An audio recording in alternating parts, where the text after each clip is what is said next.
नमस्कार, मेरे चैनल में आपका बहुत बहुत स्वागत है। बोल गीत सुनाने। बोल बम के नारा बाबा एक सहारा बोल बम के नारा बाबा एक सहारा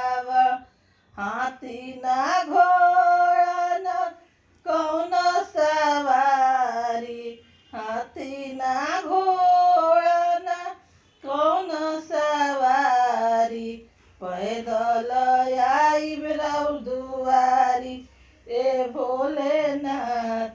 पैदल आइब रउर दुआरी ए भोलेनाथ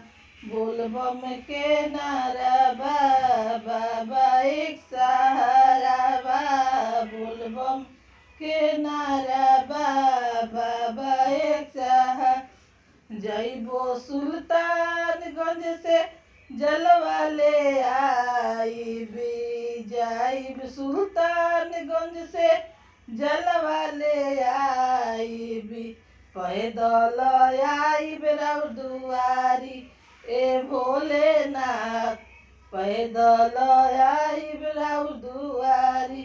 बोल बम के नारा बाबा एक सहारा बोल बम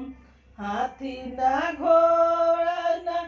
कौन सवारी पैदल आइब रउर दुआरी ए भोलेनाथ पैदल आइब रउर दुआरी हथवा में ले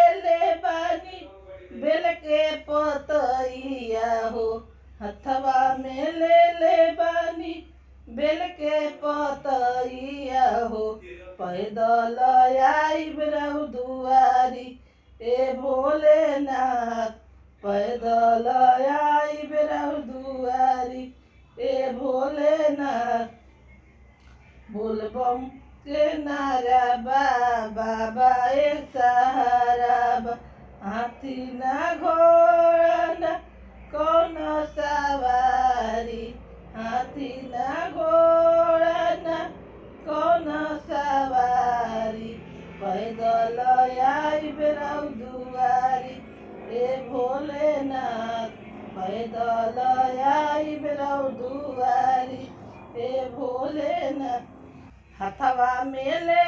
बानी भांग धतुरावा हो पैदल आइब रउर दुआरी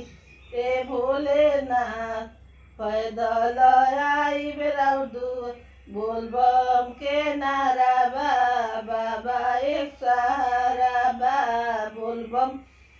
बम के नारा बाबा एक सहारा हाथी ना घोड़ा ना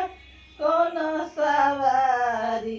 पैदल आइब रउर दुआरी ए भोलेनाथ पैदल आइब रउर दुआरी हथवा में ले बानी में मामी सिरिया हो पैदल आइब रउर दुआरी ए भोलेनाथ पैदल आइब रउर दुआरी हर हर महादेव। वीडियो पसंद है तो वीडियो को लाइक कीजिए, चैनल को सब्सक्राइब कीजिए, कमेंट कीजिए अच्छा। फिर मिलते हैं अगले वीडियो के साथ।